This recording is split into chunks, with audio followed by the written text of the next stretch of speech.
नमस्कार दोस्तों, welcome to आरंभ एजुकेशन एम्पावरिंग एस्पिरेंट्स। देखिए, आज के वीडियो में हम लोग स्व सहायता समूह वाला जो पार्ट कंटिन्यू कर रहे थे उसी का आगे वाला पार्ट देखेंगे। और आज के वीडियो में कुछ अन्य इंपॉर्टेंट फैक्ट भी मैं आपको बताऊंगा, स्व सहायता समूह से संबंधित कुछ एक आध चीज़ें अपडेट भी करवाऊंगा। और इसके बाद एक क्लास और लूँगा मैं, बस जो ग्रेडिंग वाला है, स्व सहायता समूह का ग्रेड ए बी सी 3 तरीके का ग्रेड में बांटा गया है, वो ग्रेडिंग टेबल के थ्रू मैं आपको बता दूंगा।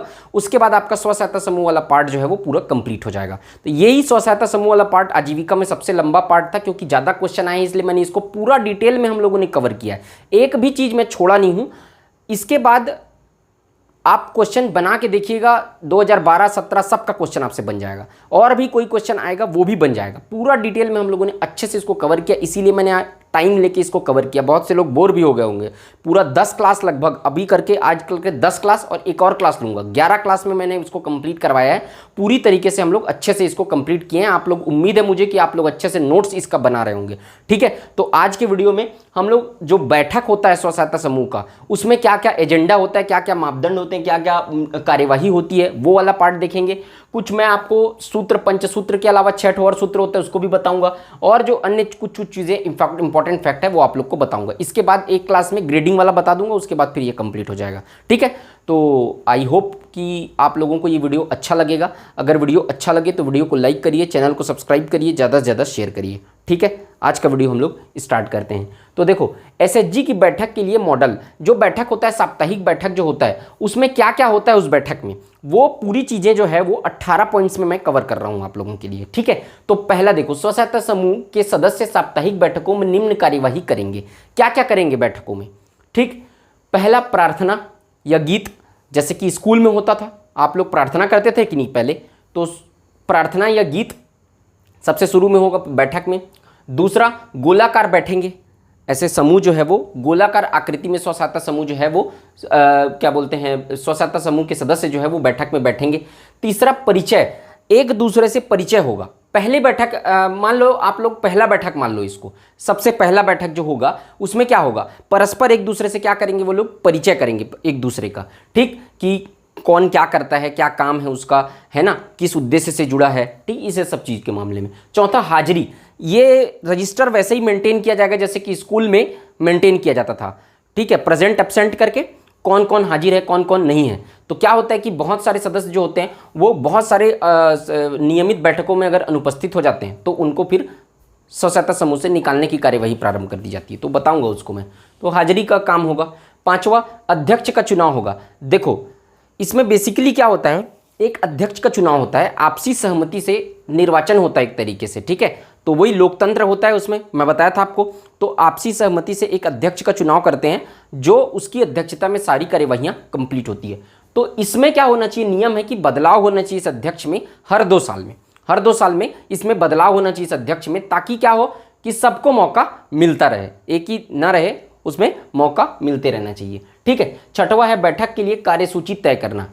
बैठक में क्या क्या होगा, ठीक है, चर्चा का विषय क्या होगा, चर्चा का एजेंडा क्या होगा, क्या क्या काम पे अपन बैठक में ये करेंगे। पंचायत के समान जैसे कि बैठक का एजेंडा होता है वो इसमें भी तय करना होता है। ठीक है, उसके बाद सातवां है प्रत्येक सदस्य की बचत।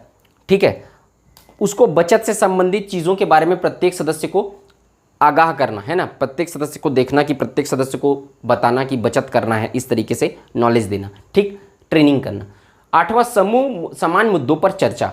ठीक है, समान मुद्दों पर चर्चा मतलब कि सब जो है, मतलब एक समान मुद्दे अगर 2-3 लोगों ने कहे हैं, मतलब कि एक ही कोई नया मुद्दा है। ठीक है, और एक मुद्दा ऐसा है जो थोड़ा समस्या है, बहुत लोग एक साथ लेके आए हैं कोई मुद्दे को कि इस मुद्दे पर चर्चा करना है, तो इन समान मुद्दों पर क्या किया जाएगा, एक समान मुद्दों पर पहले चर्चा किया जाएगा।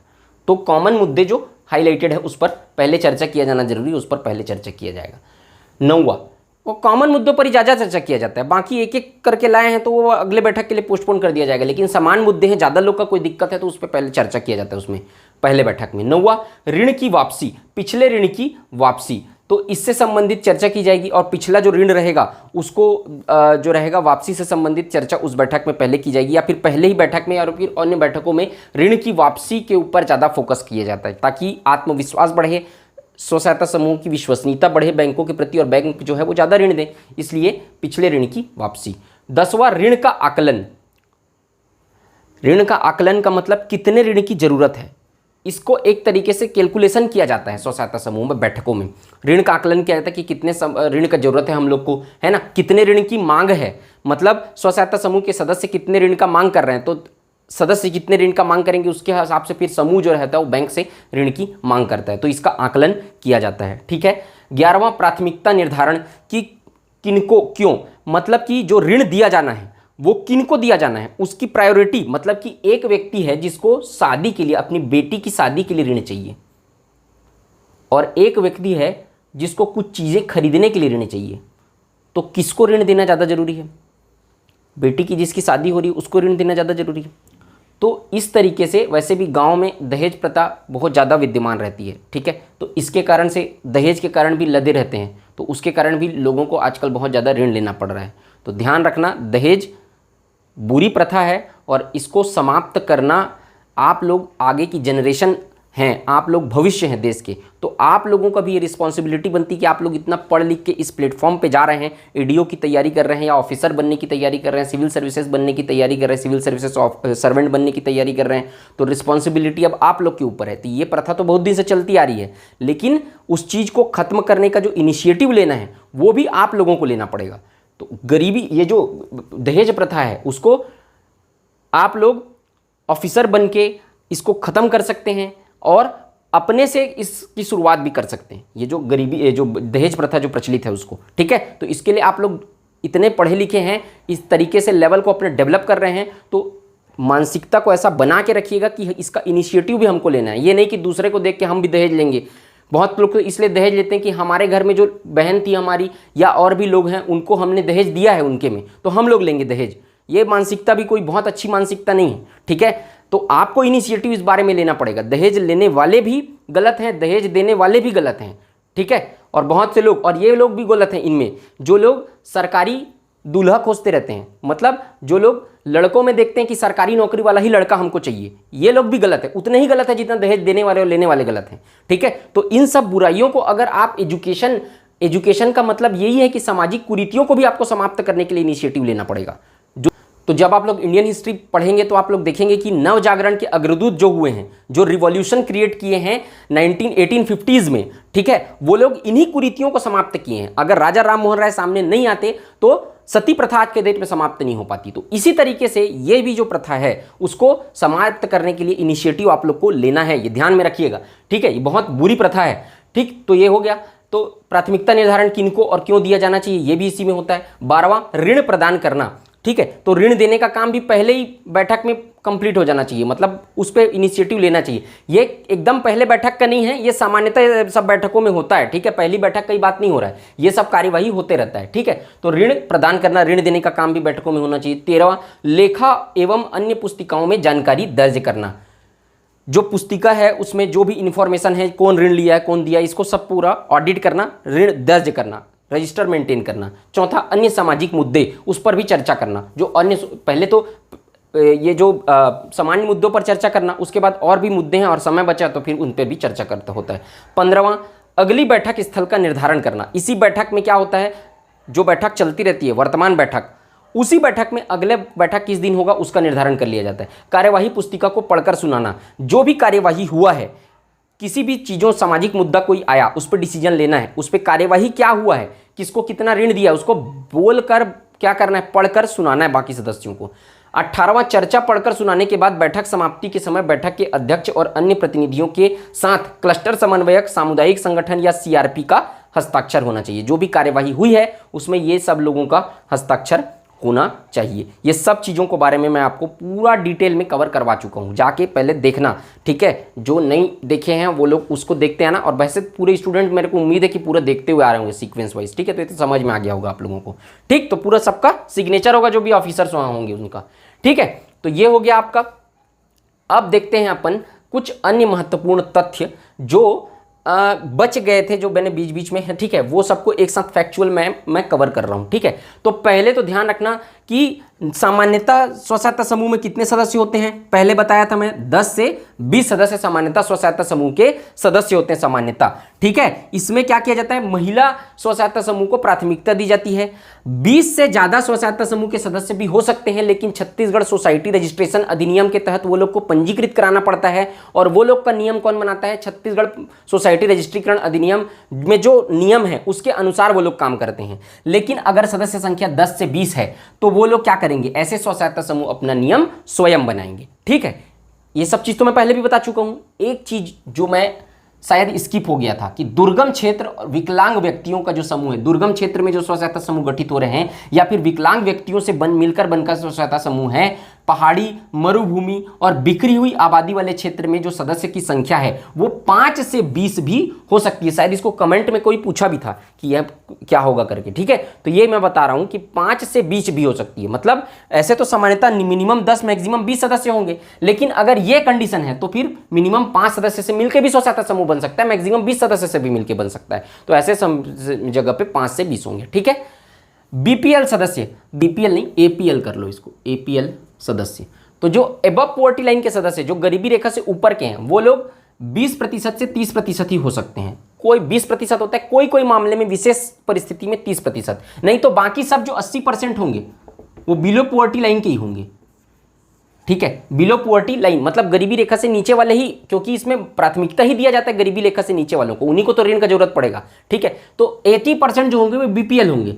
अब ऊपर जो बीपीएल गरीबी रेखा से ऊपर के सदस्य, एबव पॉवर्टी लाइन वाले सदस्य शामिल होना चाहते हैं तो 20%, कुछ मामलों में 30% शामिल हो सकते हैं। वो भी तब जब आपसी सहमति से, जितने बाकी जो सदस्य हैं वो आपसी सहमति से जिसको शामिल करना चाहते हैं वही होंगे, नहीं तो नहीं हो सकते। ठीक है, अब वो कितने होंगे, वो स्व सहायता समूह अपना नियम खुद बना सकते हैं। जो 20 से कम हो तो अपना नियम खुद बनाते हैं, 20 से ज्यादा वाले छत्तीसगढ़ सोसाइटी रजिस्ट्रीकरण अधिनियम के तहत नियम बनता है। ठीक है, तो खुद नियम बना सकते हैं। तो प्रत्येक ब्लॉक में 50% महिला एसएचजी होना जरूरी है, ये भी ध्यान रखना। हर ब्लॉक में 50% आधे स्व सहायता समूह के सदस्य जो होते हैं वो महिला होनी चाहिए। बाकी कैटेगरी तो बताया ही हूं आपको, महिला, पुरुष और मिक्स्ड 3 होते हैं करके। ठीक है, महिला स्व सहायता समूह का कंसेप्ट कहां से लिया गया है, कमेंट करके बताना, कमेंट सेक्शन में बताना महिला स्व सहायता समूह का जो कंसेप्ट है वो कहां से लिया गया है।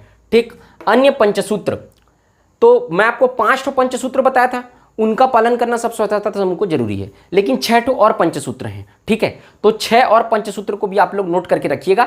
आया पेपर में वो 5 पंचसूत्र ही था, निम्न में से कौन सा पंचसूत्र में शामिल नहीं है, ये पेपर में आया हुआ है। ये 6 को नहीं पूछा है लेकिन पूछ सकता है। तो टोटल कितने पंचसूत्र होते हैं बोलेगा अगर, तो टोटल 13 पंचसूत्र होते हैं, लेकिन 5 मुख्य रूप से पालन करना जरूरी होता है और अन्य 6 अगर पूछ दिया तो इसको भी ध्यान रखना। पहला, नशा मुक्त समूह होना चाहिए, मतलब जो सदस्य हैं वो अपने घर में भले पिए, नशा करें, बाहर जाके भले नशा करें, लेकिन समूह में जब आएंगे तो वो लोग नशा नहीं करने चाहिए। ठीक है, मतलब बैठक में नशा करके नहीं आने चाहिए। लेकिन ये अब नशा मुक्त समूह, इसका नियम में वही है कि भाई नशा मुक्त होना चाहिए, मतलब कि वो नशा करने वाले ही नहीं होना चाहिए, लेकिन इसको मानता कौन है। ठीक है, तो ध्यान रखना, नशा मुक्त होना चाहिए, कोई भी व्यक्ति नशा नहीं करने वाला होना चाहिए, और मुख्य रूप से बैठक में आए तब तो नशा करके नहीं आए। दूसरा, स्वस्थ समूह होना चाहिए। स्वस्थ समूह का मतलब क्या होता है, किसी रोग से ग्रसित समूह के सदस्य नहीं होने चाहिए। तीसरा, स्वच्छ समूह होना चाहिए। स्वच्छ समूह का मतलब उसके सदस्य के में शौचालय होना चाहिए घर में, मतलब खुले में शौच मुक्त होना चाहिए वो परिवार, वो सदस्य जो है वो बाहर शौच करने न जाता हो, उसके घर में शौचालय हो। चौथा, सुशिक्षित समूह, मतलब पढ़े लिखे होने चाहिए समूह। ठीक, पांचवा, सुपोषित समूह। ठीक है, सबके पास पोषण आहार होना चाहिए, सुपोषित समूह होना चाहिए, कुपोषित नहीं होना चाहिए। छठवां, समूह व ग्राम सभा में सहभागिता, इसमें सहभागिता निभाने का उनका मन होना चाहिए, उनका इंटरेस्ट होना चाहिए। ग्राम सभा के सदस्य भी हों, मतलब सीधा ग्राम सभा के सदस्य 18 ईयर वयस्क सदस्य, मतलब आप समझ गए। स्व सहायता समूह में भी अगर आपको अगर इनडायरेक्टली अगर पूछ दिया कि स्व सहायता समूह में सदस्यों की न्यूनतम आयु कितनी होनी चाहिए, तो 18 वर्ष, 18 साल से ऊपर के सदस्य ही बन सकते हैं स्व सहायता समूह के सदस्य। ठीक है, तो ये 6 पंचसूत्र को और याद रखे रहना। तो टोटल कितना पंचसूत्र है, 13, लेकिन मुख्य रूप से जो बताया था वो 5 पंचसूत्र, उसका पालन करना जरूरी रहता है। ठीक, ये ध्यान रखना। एसएचजी के नियम, कुछ और नियम मैं आपको बता रहा हूं जिसमें आप लोग नोट कर लेना, अदर इंपॉर्टेंट फैक्ट है ये। एक एसएचजी में एक परिवार से एक ही सदस्य शामिल हो सकता है। ठीक है, इसको ध्यान रखना। एक स्व सहायता समूह में एक परिवार से एक ही सदस्य शामिल हो सकता है। एक परिवार का 5 सदस्य शामिल नहीं हो जाएगा, उसमें एक सदस्य ही शामिल हो सकता है।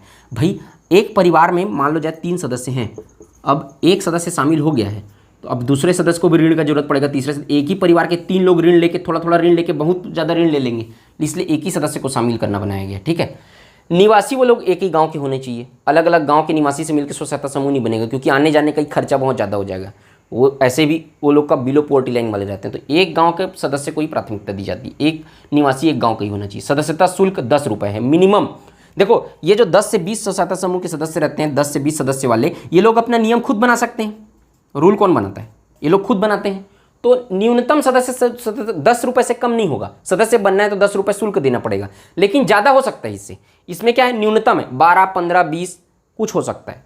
तो स्व सहायता समूह खुद रूल बनाते हैं ये लोग। ठीक है, तो इन लोग का सदस्यता शुल्क न्यूनतम 10 रुपये होना चाहिए। आयु 18 से 65 वर्ष। अब मैं आपको 18 से जब 58 वर्ष बताया था, तो यहाँ पर ऐसे गोला डाल के बताया था कि नहीं कि इसको मैं अपडेट करवाऊंगा करके। तो मैं जिला पंचायत से डॉक्यूमेंट जो निकलवाया हूँ, ठीक है, उस समय वो डॉक्यूमेंट नहीं था, लेकिन जिला पंचायत के डॉक्यूमेंट में वो लिखा हुआ है कि 18 से 65 वर्ष आयु होना चाहिए। कितना होना चाहिए? 18 से 65 वर्ष उनकी आयु होना चाहिए। देखो 10 से 20 स्व सहायता समूह अपना नियम खुद बना सकते हैं, तो वो लोग आयु का निर्धारण खुद करते हैं, स्वयं करते हैं। 18 से 59 भी हो सकता है, 18 से 60 भी हो सकता है, 18 से 61 भी हो सकता है, लेकिन मिनिमम 18 होगा और मैक्सिमम 65 होगा। 18 से 66 वर्ष नहीं हो जाएगा। ठीक है, तो एक ऑन एवरेज ध्यान रखना, न्यूनतम 18 और अधिकतम कितना होना चाहिए? 65 वर्ष होना चाहिए। इन दोनों के बीच में ये लोग नियम बना सकते हैं। 10 से 20 वाले स्व सहायता समूह की कितना भी रख सकते हैं, 60 भी रख सकते हैं, 61 भी रख सकते हैं। ठीक है, लेकिन 18 से कम नहीं होगा और 65 से ज़्यादा नहीं होगा। इस चीज़ को भी आप लोग ध्यान रखना। ठीक है, ये भी याद रखना। समाप्ति कैसे होगा? कोई भी सदस्यता की समाप्ति, मृत्यु हो गई तब, कोई भी नियम का उल्लंघन कर रहा है, स्व सहायता समूह का जितना नियम है उसका उल्लंघन कर रहा है तब, या फिर अनुपस्थित होता है लगातार, अब उसका भी नियम स्व सहायता समूह स्वयं बनाएंगे कि कितनी बैठकों, 4 बैठकों में अनुपस्थित होने पर समूह से निकाल देंगे कि 5 में कि 6 में, नियम वो लोग स्वयं बनाते हैं। उसके हिसाब से अगर 4 बैठकों में नियम है कोई स्व सहायता समूह में, तो लगातार अनुपस्थित हुआ तो फिर वो लोग उसको निकाल देंगे। ठीक है, तो ये स्व सहायता समूह से संबंधित कुछ चीज़ें थी, अदर फैक्ट थे, कुछ अपडेट थे, मैं आप लोग को करवा दिया हूँ। बस एक चीज़ और बचा है, वो जो क्या बोलते हैं, जो ग्रेडिंग सिस्टम है, वो मैं आपको अगले वीडियो में आपको बता दूंगा। उसके बाद आपका पूरा स्व सहायता समूह वाला पार्ट जो है वो कवर हो जाएगा। ठीक है, तो मुझे उम्मीद है कि आपको ये वीडियो, मेरा प्रयास अच्छा लग रहा होगा, आपको बेनिफिट हो रहा होगा। अगर आपको वीडियो अच्छा लग रहा है तो वीडियो को लाइक करिए, चैनल को सब्सक्राइब करिए, ज़्यादा से ज़्यादा शेयर करिए। मिलते हैं नेक्स्ट वीडियो में। जय हिंद, वंदे मातरम।